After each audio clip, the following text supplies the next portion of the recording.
Hey, good morning, everyone. It is Monday morning. I survived the weekend. I survived the big reunion. Sorry I missed you guys on Friday. I was out testing my liver's ability to keep up with all my friends. But it's a beautiful Monday morning. We have a very special guest in here. We have Mike Buresh in studio with us this morning, but we'll get to him in just a minute because we got to talk about this amazing sponsor, Bozard Ford. Since 1949, Bozard Ford Lincoln has been more than just a dealership. It's a local legacy built on trust, family values, and the commitment to doing things the right way. Proudly serving St. Augustine and beyond for over 75 years, Bozard offers award-winning services, unbeatable selection, and state-of-the-art facility with 91 climate-controlled service bays, a quick lane for no appointment needed maintenance, and even Ford's Garage restaurant. You got to try the Jiffy Burger out there. Recognized with the Triple Crown Award and President's Awards, Bozard Ford Lincoln is where hometown service meets national excellence, great pricing, friendly faces, and better buying experience. Located right there on I-95 and 16, Bozard Ford Lincoln, they are driven to inspire. And those aren't the only people we got to give a shout out to. We got to give a shout out to Vitus Roofing, Old Town Trolley, Ben 39 Wine Bar, B&S Signs, Facial Rejuvenation Center. That's the first time I've had to do that one, Blake, so I'm glad I got it out right. Chiba Hut Toasted Subs, St. Augie's Pizza, Chris Lucero Bail Bonds, St. Augustine Handy House. If you guys would, please go out there and support those amazing, amazing sponsors. And if you haven't already, make sure you're following us on YouTube and Facebook. That way you get the information as soon as we get it out. Blake's been doing a great job keeping us with all the action that's happening live in town. All right, question of the day, because of our special guest. We probably have asked this question before, but Mike, we do a question of the day, and I know you've been studying all weekend. Yeah. For this question. What storm to you is the most memorable? Because we just asked this last week. Which hurricane? Let's go with just hurricane. Because there's so many different storms to choose from. Right. Because the storm I selected last week was the 100-year storm in like '93. So do you remember that storm at all? The storm of the century that went up the eastern seaboard? Yeah. Okay, so you're not saying just local? Yeah. So not just local, but the one that you were involved in. Well, it probably would be Hurricane Matthew. 2016, probably. Closely followed by Ian in 17. Yeah. So those two stand out in my career here in Jacksonville. Yeah. Those are the ones that nearly got the house. So I live downtown, so those are the two that nearly got. We have an all shit stick. So, and by the way, you're allowed to cuss on the show. Okay, excellent. All right. We have an all shit stick. So where we're at, the king tide was a little icky this weekend. Imagine, yeah. But our stick is the exact height of when water touches the house or gets into the house. Okay. And it had this much room left. With Matthew? On Matthew with the all that's a good measuring stick. Yeah. So it was pretty close. It's interesting you say that because my wife and I looked in St. Augustine really hard for a home a few years back, and as we became empty nesters. And I told her, I said, every time we walk into a house, if they say it flooded in Matthew, that's our first question. Did you flood in Matthew? And if so, we turn it around. And I can't tell you how many homes we turned, and they were beautiful. Yeah. And in great spots, but it just didn't make any sense. So. Well, our neighbors all got it, and we felt, and it was one of those days where, like, the day after, you're riding around and you're seeing everyone's house in their front yard. And it was so heartbreaking. Yeah. But the other thing that was so great about it also is everybody was we were in everyone else's house, in our neighbor's house, getting stuff out and doing it. But community, nothing brings community together better than it's true than a disaster like that. You see people rally typically around each other, so that's good. All right, Blake, was Matthew your answer last week? So last week we may have just talked about like the worst storms we've driven through. So but things like during like Matthew, like I was just mainly hunking down in our hotel room. So we had you and your brother packed away pretty good. Yeah, so that they thankfully didn't have to drive through that. So that's a good thing. But yeah, definitely like the main thing I remember from Matthew is just like all those pumpkins that were possibly down our old road. So here's the scenario. We're at the hotel and our house at that time backed up to the pumpkin church where they have all the pumpkins on this time of year. on King Street this Yeah. time of year. And we see all the pumpkins floating. And we're like, our house is destroyed. You know, we're at the hotel. We're not. So at you the hotel. evacuated. Yeah, we were only down the street, like one of our hotels, and we're just seeing it. So we're drawing on napkins how we're going to redesign the house and everything, and we get there and we're like, oh, they missed us, you know. And it was one of those really aha moments. Where Yeah, it's like, yeah. okay, we just barely missed it. All right, at this point, we have to do a quick check of the weather. Now we have a celebrity who's going to do our quick check of the weather. So, Mike, what's the weather look like? Beautiful. There you go.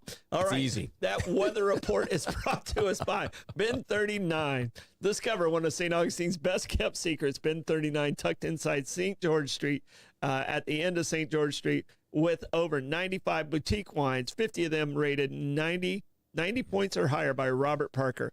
It's a perfect spot for a romantic date night or a relaxing after work unwind. Sit by the glass or bottle in a serene courtyard setting and enjoy live music throughout the week. Open 8 a.m. to 8 p.m. Just stop by and say, I'll have what Irving's having. Your Ben 39, your taste to discover. All right, it is time for the Hit the Blake's traffic report. How are we looking out there, Blake? Traffic's moving all right today. All right. Sad, but it definitely has a sunny day today, and looks like southbound on Modern Market 320. We do have a car on the shoulder, so do mind that. But other than that, everything looks peaceful out there on I-95. All right, Blake, you want to read that one? Yes, indeed. Thank you. The Hit the Blake Traffic Report was brought to you by Old Town Trolley. Climb aboard Old Town Trolley and experience over 500 years of history in the heart of St. Augustine. This fully narrated 90-minute tour features 22 convenient stops and covers more than 100 points of interest, including the iconic landmarks like the Castillo de San Marcos, the Fountain of Youth, and Flagler's Historic Hotel. With open-air views and all-day hop-on, hop-off access, it's the most fun and flexible way to explore the nation's oldest city. Your ticket also includes free admission to the St. Augustine History Museum and local St. Johns County residents right free with full fare guests with the Hometown Pass program at Whoa, hometownpass.com. slow down there. Woo, you got a little quick there. That was good. All right, so don't wait. The last part's the tagline. Old Town Trolley, the best way to see St. Augustine, one stop at a time. All right.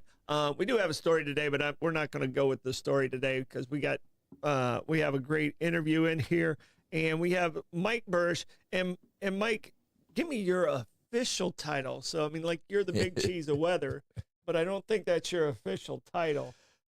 Well, they call me the chief meteorologist, so let's go with chief meteorologist. Personally, I'm the weather guy. Yeah. Right? Big cheese of weather. I enjoy it. I've been doing it a long time, and so CBS 47, Fox 30, Action News, JAX, and it's all the weather all the time, as I like to say. Yeah. I love the weather. That's what brought me to TV. So as long as I can be talking weather, I enjoy my career. All right. Now, you grew up in Iowa, correct? I did. Little town in the middle of the Midwest. Okay. Yeah. So the weather in Iowa is slightly different than the weather here in Florida. So can you kind of give us your journey of where because you graduated from Iowa State. Right, correct? yeah. I believe that's what you had told me. Yeah. You graduated from Iowa State. So what happens from that moment on? Like, okay, how do I make my journey work? Right. Well, I wasn't certain what I was going to do, actually, to be honest with you. I loved weather. I loved meteorology. I knew that. Had my degree in also was an earth science. I had a certification in earth science teaching. Okay. In Iowa, you have to be certified with whatever you teach. What a thought, huh? That's a pretty good idea that you might know what you're talking about, hopefully. And so I thought as at 22, 23 years old, I thought it's going to be very difficult for me probably to get right into the meteorology field. I'll start by hopefully paying the bills by teaching, which I did. I found a job right out of the right out of college in Des Moines, inner city Des Moines, Iowa, and taught earth science to high school students that were just a few years younger than me. Yeah. Not much younger. And then I got a part-time TV job in Des Moines within a few months. And they offered me full-time another year or so. And to me, that was the start of what I really wanted to do. And I did enjoy teaching. It was not easy. I mean, our teachers have a very difficult job. Mm-hmm. And I enjoyed it. It was remarkably fulfilling. I still hear from some students every once in a while. That's wonderful. And but then I took the full-time TV job in Des Moines, the NBC affiliate, where Ronald Reagan actually worked radio back in the day. Oh, okay. And was there a couple of years, then went to Cincinnati, Ohio for 11 years, which is where I met my beautiful wife. And then we came here 25 years ago. So we've been here 25 years. It's home, so it's great. So, so Cincinnati was a stop. Right. Are you a Reds fan? To a point. I mean, I didn't grow up in Cincinnati. I was there 11 years. Obviously, I rooted for him. I am a Reds fan to a point. Okay. But I grew up a Twins fan, if you must know. Oh, okay. All right. So, That's my dad took me to a Twins game when I was interesting journey from yeah, well, when you're in Iowa, because Twins weren't so great in the 70s. No. When you were in Iowa, you had to travel to go to pro sports, right? One of the first baseball game my dad took me to was the Twins, and you're right, Rod Carew played. It was a lot. He was the only thing the Twins had in the 70s, and so I grew up a Twins fan, and but obviously rooted for the Reds too when I was in Cincinnati. Yeah, because I became a Reds fan because they were good in the 70s. Yeah, Big Red Machine. Big Red Machine, and that's how I became a Reds fan. But when anytime anyone says Cincinnati, I was like, "You're a Reds fan?" We're hard to find here. That's true. And I did some work with Pete Rose, believe it or not, when I was there. And Johnny Bench, very philanthropic and accessible, was really awesome. Really good guy. So I had and Barry Larkin back, when he was a part of the days when they had that couple of years there when they were really good in the early 90s. When they won in the 90s. Right. In 90. So we haven't won since then. No. We made the playoffs this year, but that was about it. Yeah, so. then they got their ass kicked by the Dodgers. Yes, but Johnny Bench called in on Mike Davis and I had an Uncommon Ground radio show on our 1000th show, and Mike had set it up, didn't tell me. And I'm a huge Johnny Bench fan, so I didn't believe it was him because we're on radio. Right. You don't know. And I'm just like busting his chops a little bit, like because I thought it was a prank. And finally, I just go, all right, where was the baseball bunch filmed? And he said, Toledo. That's the weirdest question I've ever been asked. I was like, oh my gosh, it's really Johnny Bench. And I freaked out on the He is a really good guy. Super nice guy. No, yeah. And he's signed in our little wall of fame out there. He sent me a picture because I'd sent him, found out he likes to cook and I like to cook. Yeah. And so we exchanged. Johnny Bench and I exchanged some recipes. That's hilarious. That's awesome. Two old baseball guys exchanging recipes. So. That sounds very much like Johnny. Yeah. So that's cool. It was really, really fun. So when you get to Jacksonville, you're at CBS. CBS and Fox. You've been with them the entire time. That's correct. Yeah. So right now, you're the longest tenured weatherman in our area. That's a good way to put it. Yeah. Yes, I'm not old, just longest tenure. Longest tenure. Which is funny because they're running like Mike Tomlin in the NFL. Yeah, there you go. They're running that now as a promo. Something about it's not. They don't say longest tenured, but that's the idea. And every time I hear it, I'm like the oldest. Yeah. Just say the oldest. But see, Mike Tomlin's that in the NFL, but that's true. But he's not the oldest. No, that's true. That's the oldest. Yeah, that's a good point. Yeah. So, at what point in like your career were you like, all right, this is the last move for me? Because I'm assuming. Oh, that's a good question. I'm assuming you're, in the business you're in, it's almost like, okay, I'm always making that next step. I'm always making that next step. Doubt. And at some point in your life, you got to, this is my last step. Yeah. And I feel like you're there. Yes. And at what point did that actually take place for you? Great question, because when we got here in 2002, it was a 3-year contract and a 3-year gig, we felt. They told me to come down here and try to build a foundation. And so almost 25 years later, obviously it's home. We're happy. And I would say, gosh, between 5 and 10 years into it, we felt like we liked Jacksonville a lot. We love the weather. It felt like home. It's big town, small town kind of thing. Yeah. And our kids enjoyed it. And then you get to a point when, your kids are in going through school, there's a point where you don't want to move them, really, if you don't have to. So you get to that point, and then they get through school and they move off to college, and you're like, well, this is great. Now we're empty nesters, and we lived without that money, and now we have it. It's a pay raise. It's remarkable. Blake, I'm still waiting for that pay raise. Yeah, and we enjoy, and even better yet, we enjoy each other. We still have a good like each other. Yeah, we have a good relationship. We're having a blast. So I would say that click kind of started somewhere between 5 and 10 years into being here in Jacksonville, and we love it. I don't understand why people either don't love it, or give it a hard knock, because I think it's awesome here. I think it's great, and there's so many things to see. Any place, I've always said this, any place you go is what you make of it. We love it. Yeah. It's home. So, and there's been a lot of talk. Like we live on a coastline, and people are talking about climate change and stuff like that. And I know it's called something different, politically correctly or whatever it is, And I'm rarely politically correct. How often do you have to handle questions like that, and how do you handle questions like that? Because the weather's changed through the centuries, and it's very has cycles to it. Sure. Yeah. So how do you handle that question, because it's almost turned political? Yeah. Oh, it has. On your side, it's on the scientific side. Right. So well, that's a good question, and it comes up in every talk I do now. And I finally realized, because typically people, clubs and associations and companies, whatever it might be, that want me to talk about the weather, it's usually about the hurricane season, oftentimes is. And so I keep it on topic. I always keep these on topic. If they want whatever they want, that's my topic. But I realized 5 or 6 years ago, probably, that I can't do a talk without addressing climate change in one way, shape, or form. So I do now, typically at the back end of every presentation. Hopefully I've got time. And the way I do it is I'm very down the middle. And as I always try to emphasize, a thermometer is an inanimate object. It is not part of a political party. Yeah. It just measures temperature. And if it's cold, it's cold. Yeah, and if it's hot, it's hot. It doesn't care if you have a D or an R, it doesn't matter. No, yeah, right. Yeah. And so I try to emphasize that first and foremost, and then I'll throw in, depending on the talk and the crowd and their questions, 4 or 5 different slides on temperature and or rainfall and weather patterns, and not really try to comment on it directly. Let them draw their conclusion by looking at the data, which to me is very straightforward and very simple to do. And again, doesn't matter which side of the aisle you're on. It really doesn't make any sense to me that this is political. So I take a very pragmatic approach, I guess is what you'd say. And I've been asked by the station on and off, though not recently, to think about doing a climate change special, a 30-minute, maybe 1-hour documentary. And give the real. And that's how I would do it, is right down the middle. I would give the numbers, and I emphasize all the time to people, educate yourself. Understand it. Don't listen to one person or one single sound bite, or some of the stuff out there is outrageous.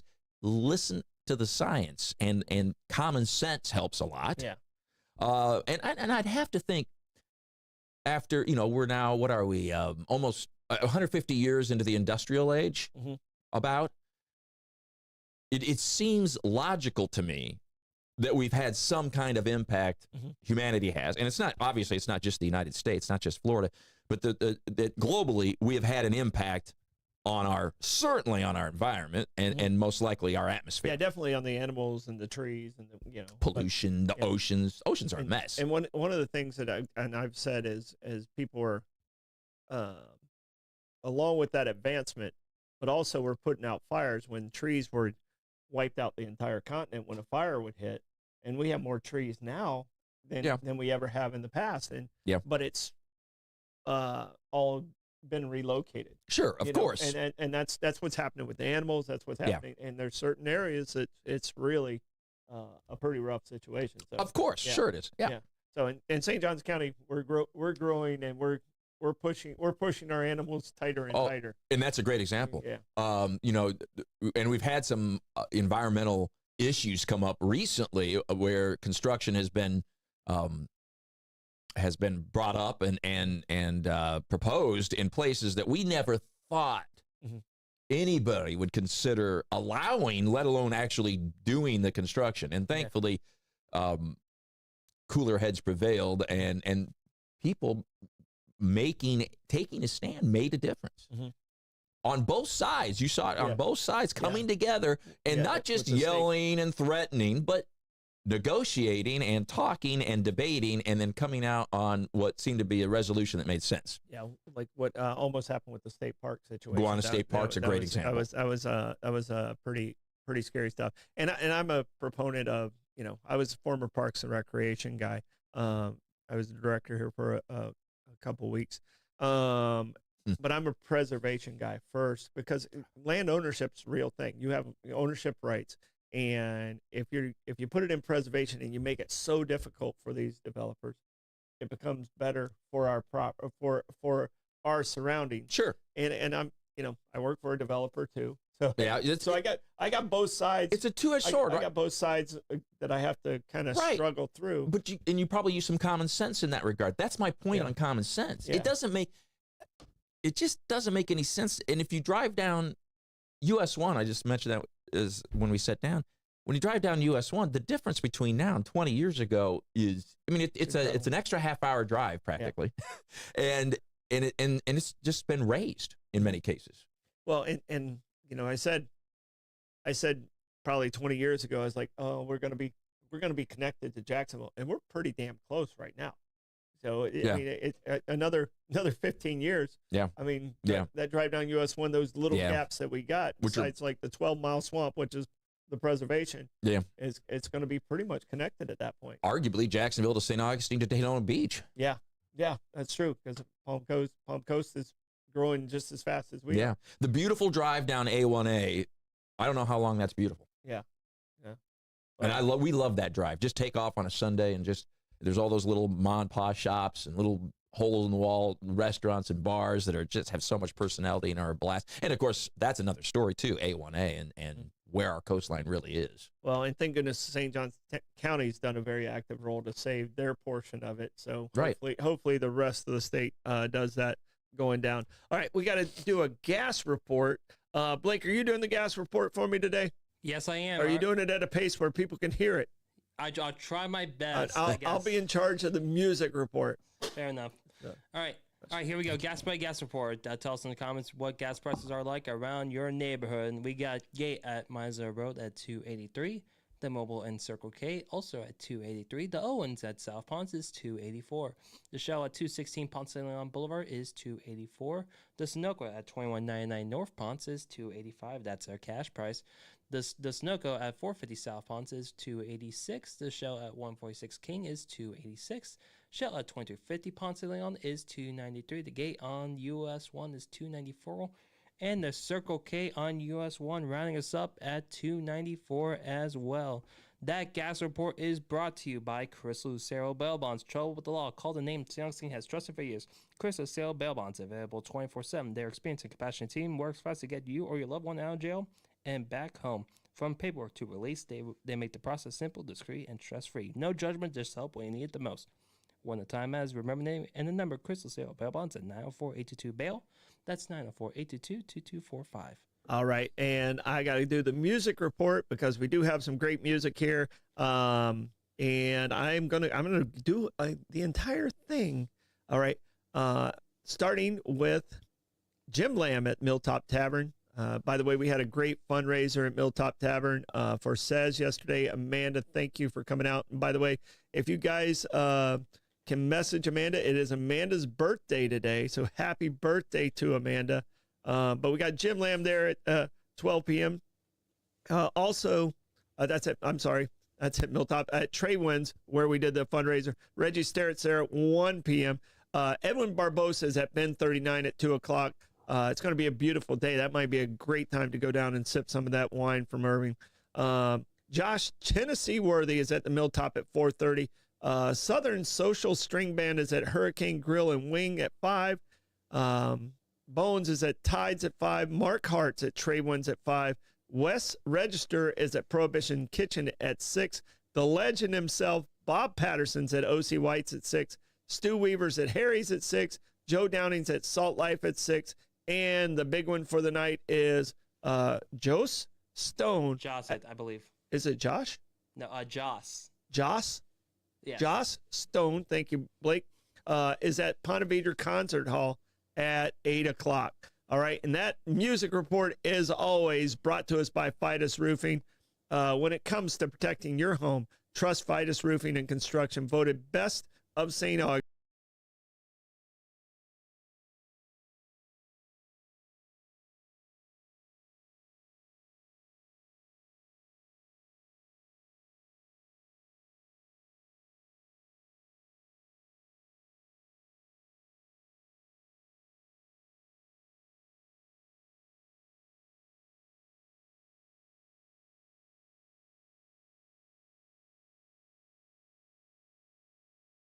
to withstand Florida's toughest weather, from emergency repairs to full replacement, including pavers and gutters. Fidus delivers quality, durability, and energy savings with every job. Give them a call today at 904-355-ROOF. That's 904-355-7663. Fidus Roofing, where trust is built from the top down. Blake, can you talk to us? Oh, you know what it is? Blake, it's this speaker. If you would, come in here and turn off this speaker for us. All right. We're not going to do the tapping of the trends. We are still live, Blake. So people out there, if you can, please let us know. Let us know if you can hear us. Okay, and we're back. All right. There you go. Sorry, we took a little power hit. We had a gremlin. We had a gremlin in the studio with us. It took out our speaker in here. But Mike, we got to talk about facial rejuvenation. They're our newest sponsor. Nice. And we usually do the trends, but you're pretty trendy, so we're not going to do trends today.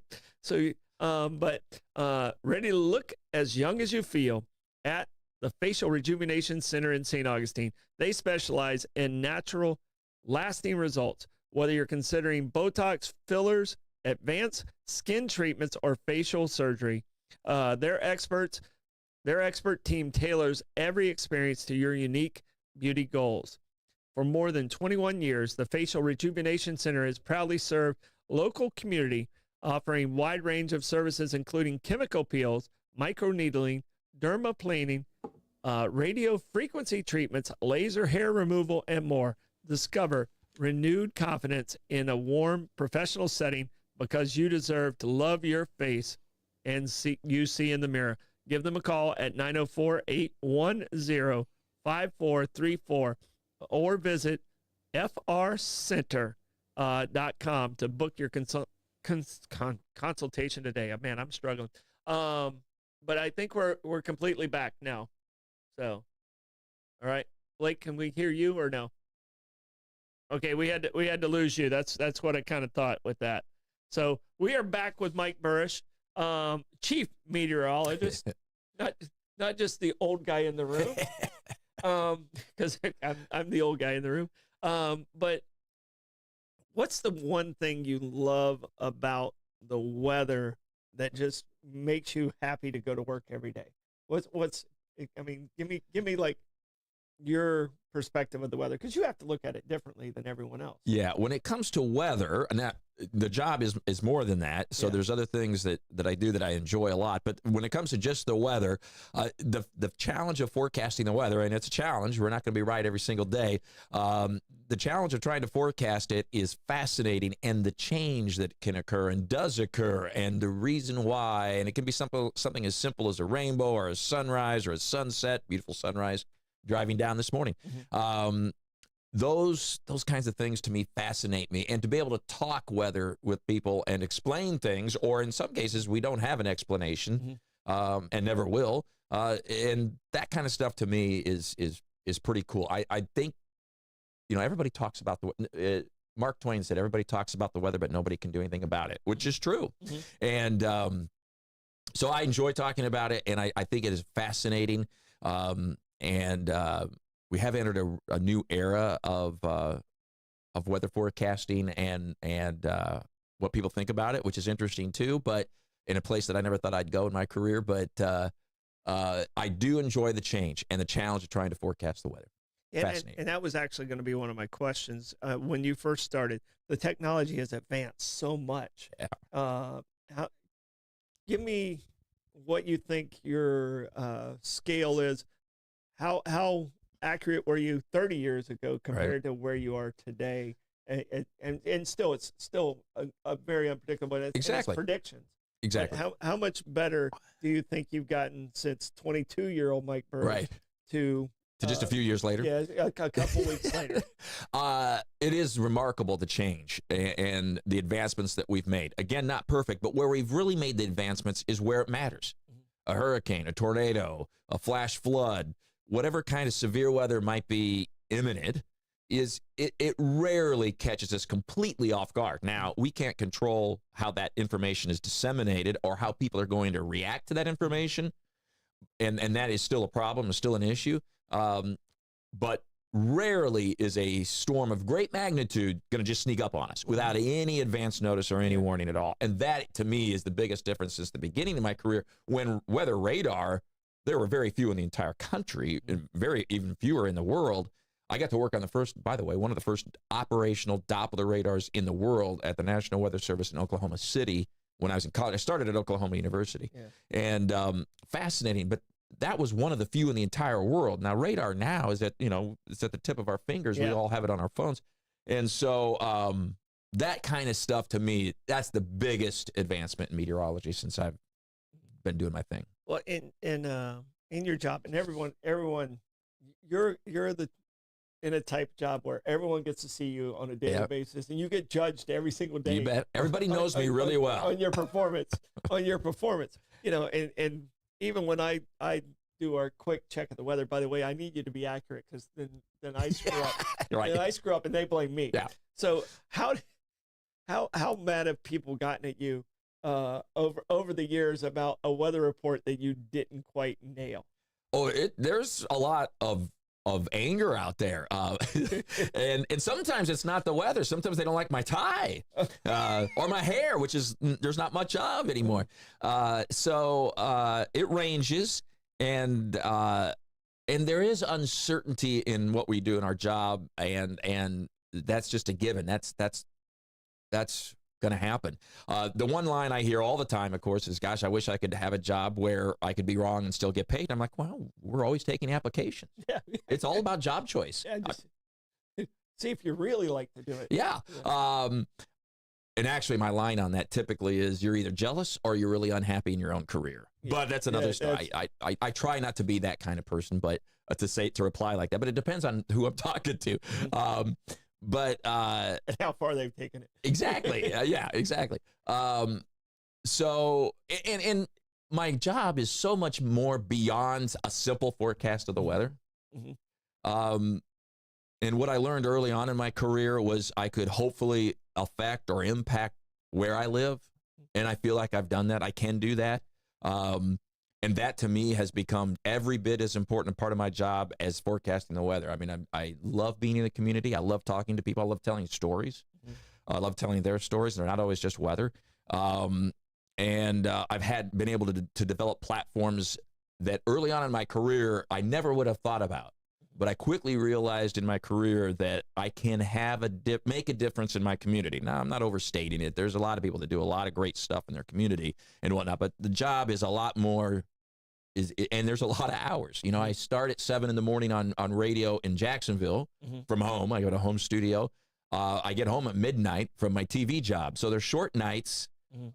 If I've got a gig where I'm going out to talk or speak or to help raise money for a nonprofit, for example, that's in the middle of the day a lot of times, or sometimes it's in the evening. So there's a lot more than just forecasting the weather. But yeah, I've had some pretty upset viewers and listeners at times. And it's and we try to emphasize the uncertainty in those kinds of forecasts when that situation arises, because there are times when it's far more uncertain than other times. This week's a simple one, which is great. A lot of sunshine each and every day. We like simple ones. I love simple too. Which is a funny point to make too. A lot of people are like, oh, well, it's storming. There's a storm coming. You guys must be really happy. And I'm like, oh no, I much prefer a sunny week. Yeah. I get nothing out of a stormy week. I much prefer. You get less sleep. I get less sleep. And sure, it can drive viewers to but I'm way past that in my career. Yeah. And I'd like to think that I never was that way to begin with. And I've always been really careful, along with our entire staff, to not cry wolf in a storm setup, in a situation. And I've given thousands of forecasts in my career, and there's a very small handful of those where people have really had to take action to protect themselves. It happens, but it's not common. Yeah. Just about to sneeze there. Yeah, you're allowed to sneeze. That's Amanda's microphone. So your hours are so sporadic and stuff like that, and I have crazy hours too, and it's tough on the family. Right. with doing that. How do you make that balance, and how does your wife manage that? Because I mean, there's an old saying about coaches, because coaches have those crazy hours too. Yeah. Like coaches' wives get into heaven first. So I think Yes. I think weathermen's wives are probably in that same category. Exactly. If they stick with them. Yeah, yeah. And there's no prediction on that. No. But how do you manage that and still make that time? Because it's like almost jumping in. You know, I'll have a long day, and then we have a 5-year-old, and I'm coming home, and she doesn't care whether or not I work 14 hours. Exactly. And I'm trying to focus on giving her the time that she deserves too. Great question. Yeah. And I'll admit, in my old age, that I think about that a lot more than I ever used to as I head toward the sunset of my career. And not only how I did it, but more importantly, did I do it right? And I am my own best critic. And I don't think I did it right every single time. But I coached some of my kids' teams in basketball, particularly. My wife did a lot of soccer coaching. And I look back, and sometimes I don't even know how I did it, but I would get a dinner hour typically, after off the air at 6:30 or 7 o'clock in the evening.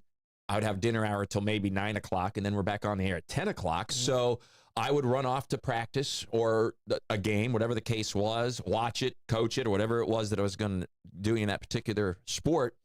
And then I'd run back to the station, and I'd work, and then I'd go home for a little while, sleep, and then up the next morning and start the whole thing again. And on weekends, if it was travel, which a lot of times travel soccer with both of my daughters, my wife would try to get one to one place. I might get the other one to another place. I might have to still work at the same time. And, 25 to 30 years ago, it wasn't as easy to work remotely as it is now.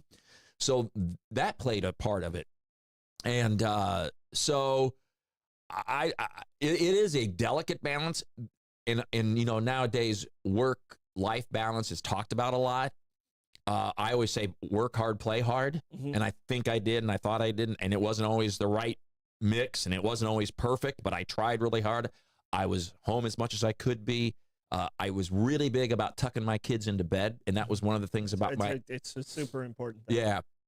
It was one of the things I could do on my shift, because having that little dinner hour between 7 and 9 p.m., well, that was perfect for getting home, quick dinner. And you're out. Read them their bedtime story. They always liked me to tell bedtime stories, so I'd make up a bedtime story. I'll never forget it. We said our prayers, and it was the most critical time of it as being a dad, and you learn so much in that little period about them, what happened at their day, and they're not thinking that they're telling you everything, but they are. Yeah. And that to me was critical, and I was able to do that virtually every night until they became teenagers, and then they weren't home, and it didn't matter as much. Yeah. But I don't want to preach, but I'm not. But on this life-work balance, some people think it means don't work. Yeah. Doesn't work that way. Just in. Yeah. Doesn't work that way. So it rarely can work that way. No, it really doesn't. You still have to be the provider. You still have to bring home and pay those bills. And find a job you love then, so it doesn't feel like work so much. I feel like since COVID, the life-work balance has become, I'm just going to not work. And now suddenly people are realizing, oh, wait a minute, I can't pay the bills if I don't work, or I can't go travel, or I can't have a vacation. Yeah. So it's a critical balance, and it's not an easy one, but just not working is not the answer. Yeah. No, and I'm fortunate Blake's with me every day, and so my youngest son's at the house, and we really try and make sure that we did that. And I didn't think I did a great job early on. Yeah. But when I left the county, my jobs became very flexible, so I can shift around and make that happen. But I still tried to make that time. Like you said, as you get older, that's like, okay. And now I have a little one again. So it's like, all right, I'm going to do better by this one. But, hopefully, Blake, did I do okay? Yeah. Hopefully I did. Hopefully I did. So I've asked, it's funny. You find out when later in life, as they get older, like Blake is, they'll come up with little things that you said or taught them that you didn't think sunk in at all. Yeah. That's when you're like, oh, they were listening. It doesn't happen a lot, but every once in a while, I had. It gives you that twinkle of like, okay. Yes, it wasn't a complete failure. I didn't get everything right, but I got that right. Yeah, it's funny. All right, so we're coming. Hurricane season is getting closer to the end than it was the beginning. Yep. When we talked last, you said your moment of when you feel more comfortable about hurricane season coming to an end is about the time we're at right now. Right, about October 20th. About October 20th. So we're for us locally. Yeah, we're a week earlier than where we're at. This hurricane season seems to be not as active as far as landfall, but it seems very active out in the Atlantic. Yep. And we've had a couple of good seasons, and we want to keep that here in St. Augustine and Jacksonville, in the 904. You bet.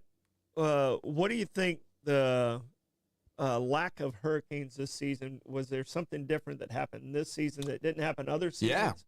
Yeah, it was awesome.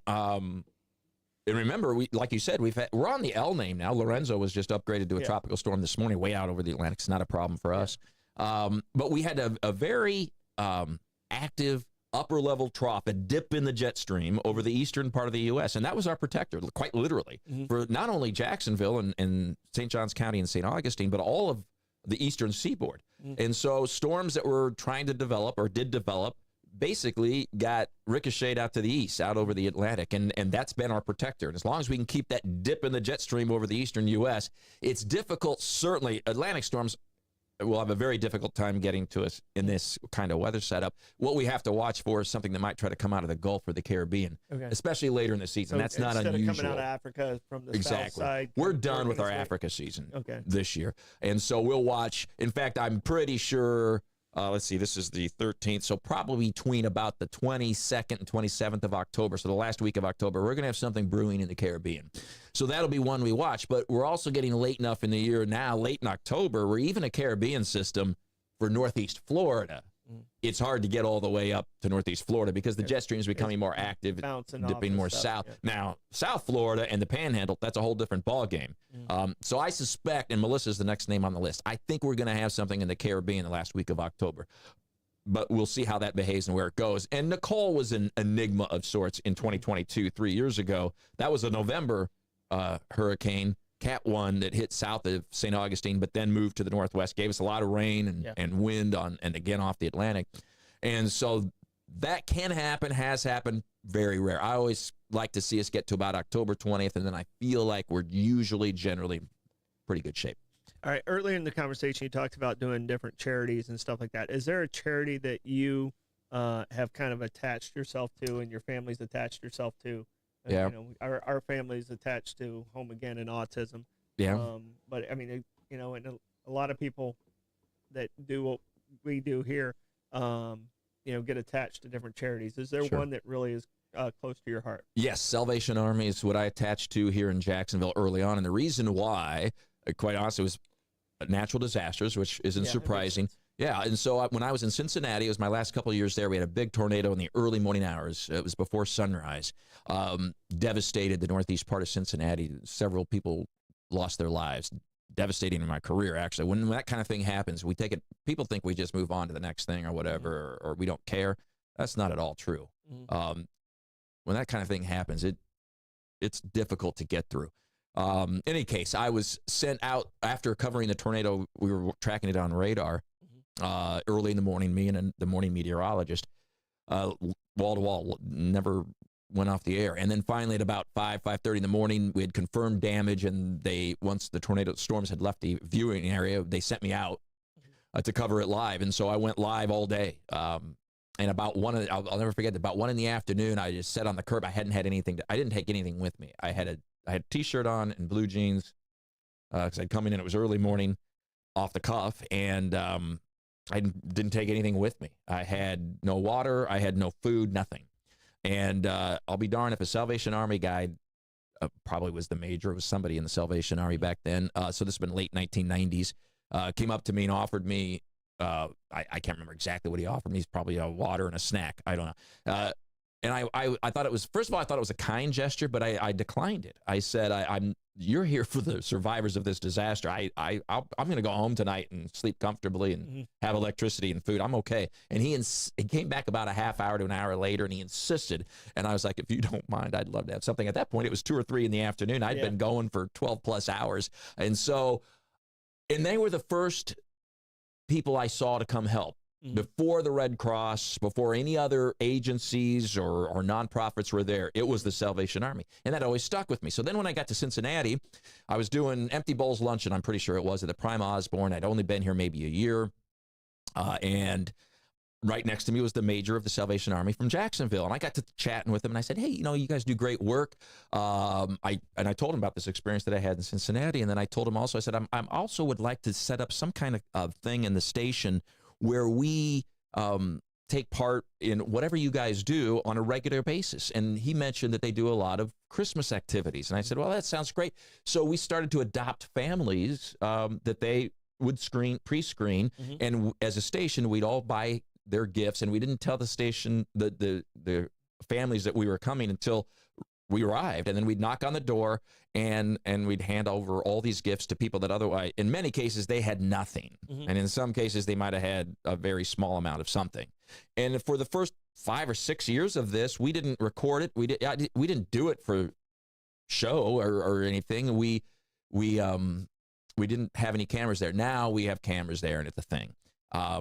But that started 25 years ago or so, almost 25 years ago. And then we also are the media sponsor for Angel Tree, which is for young kids that would have nothing otherwise. And you take the Angel Tree tag from the tree and get those kids those gifts, and we're the media sponsor for that as well. So I've been part of the Salvation Army Advisory Board. I was at one point, I was their chairman, and now I'm an emeritus member, which gets back to the old thing.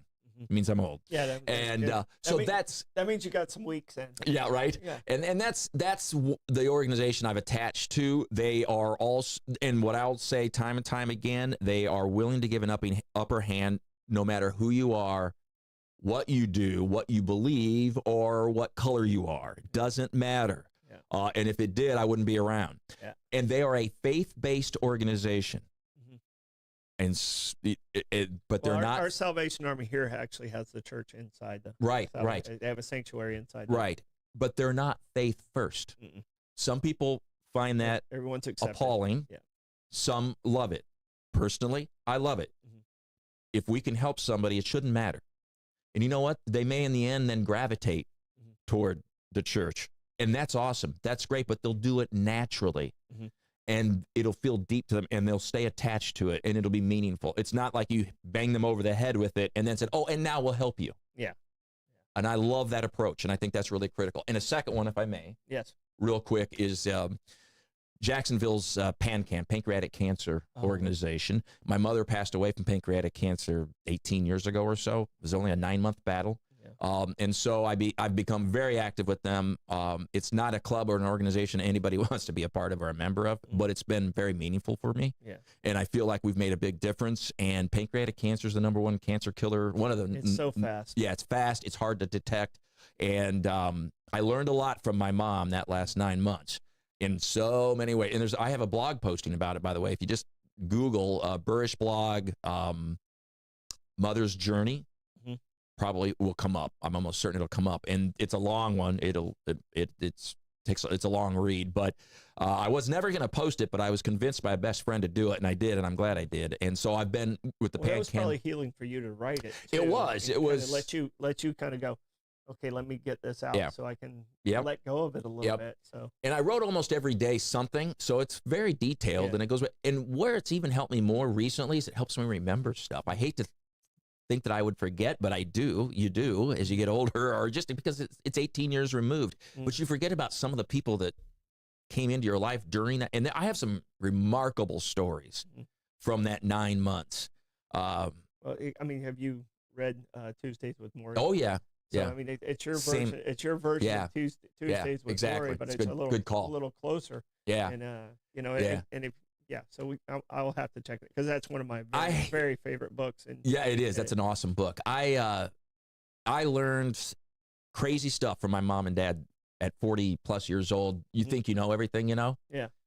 Yeah, it's that was an amazing period in my life. Pancreatic, so you know. Yeah, it's tough. It's one that if once it grabs you, it becomes a challenge. It is, and it's odd. It's I've often said and still do and always will that Mom's greatest gift was her last 9 months of her life to me, and it was, and it is. I learned a lot. So, all right. We're kind of at the end here, Mike. Okay. Thank you so much. This is awesome. I appreciate you. It's 9 o'clock almost It's already. almost 9 Time o'clock flies. already. So we just have conversations here. So, but I have to get through. Blake, how do you want to check the comments today, buddy? All right, on this Monday, I will massively make my way through the Minions maze of mindful comments. The Minions maze. While you're making your way through the Minions maze, I'm going to tell you guys about B&S Signs. Want your business to get noticed and stay that way? Turn to B&S Signs. Proudly owned, family owned, and serving St. Augustine for over 50 years. From bold vinyl lettering and towering pylon signs, they specialize in high quality, custom signage built to last. Their expert team handles everything from design, installation, crane service, repairs, and maintenance with fast, responsive service that keeps your sign looking sharp. Make a lasting impression with B&S Signs. Visit bnssigns.com because when it comes to signs, they do it all right, I got to talk about the good Troy. Now, the good Troy, that's not me. I'm the old Troy. I'm talking about St. Augustine Handy House. Need a custom prefab portable building that's built to last? Come to St. Augustine Handy House, proudly owned by Troy Usina Enterprise and serving the community since 1988. With over 70 structures in stock, from sheds and barns to carports and offices, you'll find the perfect fit for your needs. Every building includes free delivery, leveling, and anchoring, plus easy financing options.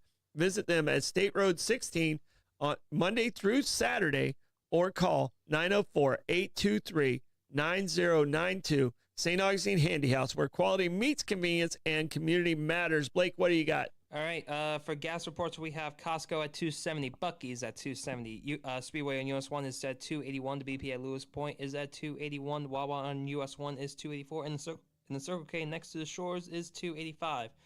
Tim won the first comment today. Congratulations. But Tim also wanted to congratulate Ryan King and King's Barbecue for being the first Florida team to win the World Invitational contest. All right, good job, guys. And so for question of the day, Nick said Irma. And we do have two questions here for Mike today. First question came from Rebecca: Is how's it feel not to wear a suit this morning? It's very comfortable. I appreciate that, Troy.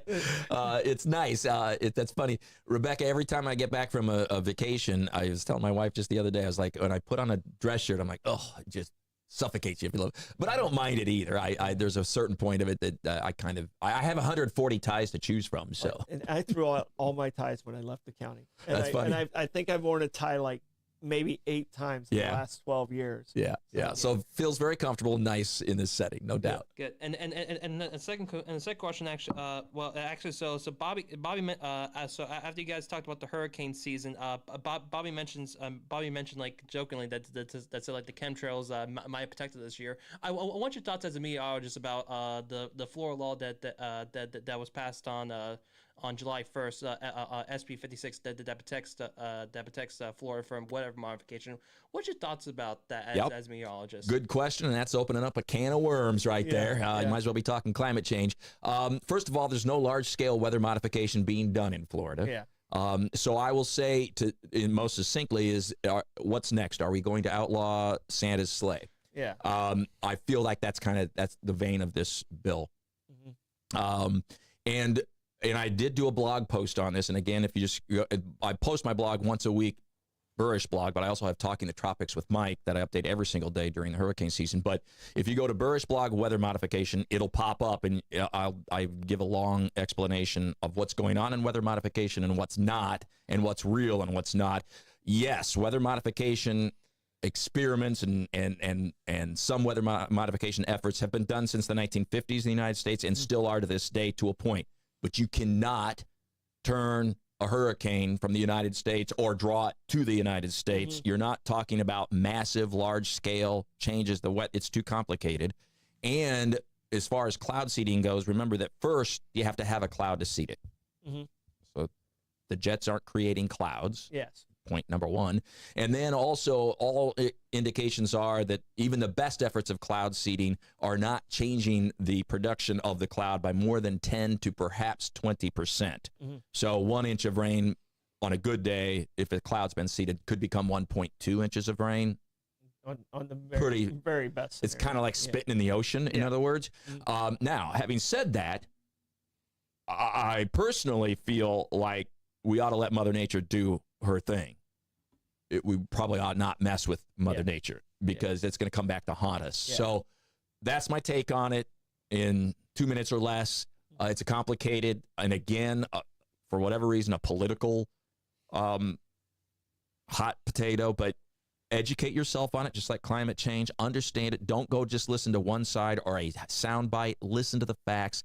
Science isn't perfect, but that's what science is. It's hypothesis, and then you prove it right or wrong. We've done that forever. Yeah. That's how we've made advances like we have. That's why we're not using leeches. So, yeah, right. Yeah. So weather is or science is very real and important. And I just real quickly, common sense is something that's been brought up recently a lot, that, common sense, it was lost, and we need to bring that back. And I understand that, and I get it. And I think that was a really good idea originally. But what I'm finding now, Troy, is that some people are not able to separate common sense from things that don't make sense, kind of. Yeah.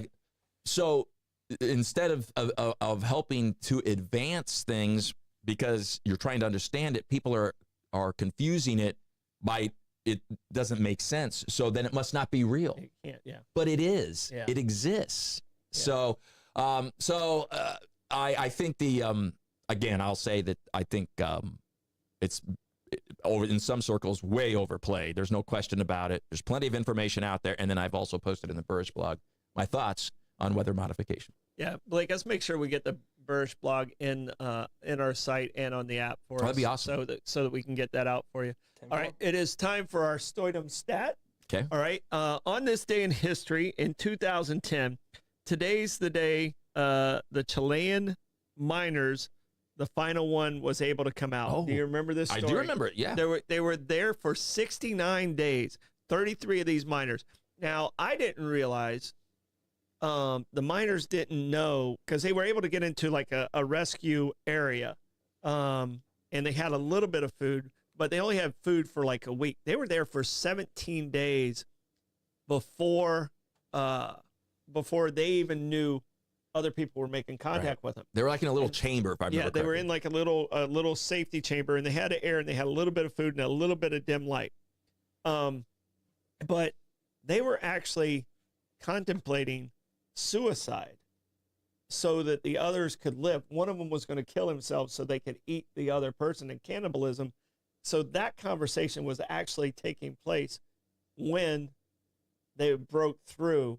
Amazing. And, I mean, I can't imagine being in that mindset where, Dave just killed himself, and now they just broke through, and, they were down there for 69 days, longest anyone had ever survived, and they were almost like 2,200 feet below the surface. And they came out through a tube, and the group that actually created the saving came from Pennsylvania. Oh, wow. I didn't realize that. Came from Pennsylvania that worked on that created the rescue area that got to them. So, I mean, there was a lot of really cool, I mean, there was some facts, like you hear a story and then you kind of store it away. And then when you reread it, you go, oh, I didn't know that. Yeah, or you remember it. Or that's why I mentioned about my experience with my mom, too. Same thing. You forget about some stuff. So it's good you documented that. And I mean, like I said, it was probably very therapeutic for you. All right, and that is brought to us by St. Augie's Pizza. You can't eat there today, but they are open tomorrow. Get yourself an amazing slice there at St. Augie's Pizza on the corner of MLK and Riberia, and they just got a new facelift over there also. All right, do you have any plugs you want to get out there to tell our St. Duns County 904 crew? CBS 47 and Fox 30 Action News JAX, of course, with all your latest news and weather and sports, too. Well, JAX kind of hiccup yesterday, unfortunately. And I blame myself for that, because I did not put on a Jags jersey. T-shirt or something. And see, I'm a Dolphin fan, but last week I committed to the Jags, and I wore Jags apparel, And you failed to do that and yesterday. They won, and I didn't do it Yeah, yesterday. well, it is your fault. I was doing a fundraiser, and I didn't do it, and I got sidetracked. So I'll take that loss for you, Trevor. So don't put that one on your record. Yeah, so Action News JAX would be awesome. Tune us in, and we're on all the platforms, and our app and stream, and we have Facebook and Instagram and TikTok and all that good stuff. I'm on at Mike First Alert, Facebook and Instagram, and then my blogs as well. So yeah, check it out. Tune us in, please. Right, you're welcome to come back anytime. I'd love to. So, Awesome. Because I cheat off you every day. So I mean, you're welcome to come back anytime. I'm not charging you. Yeah, I appreciate that. I couldn't afford it if you did. All right, Blake, do you have any plugs? A box this evening tonight, and plus also happy birthday Amanda as well. There you go. Happy birthday, Amanda. And there'll be a big present from Blake tomorrow. But yeah, check us out this evening at 5 o'clock. Lenny and I will be in here arguing left and right like we always do. Please just subscribe to our YouTube if you have not. We're trying to get those numbers up there. And we appreciate every single one of our amazing sponsors and hope you do too. Bye-bye.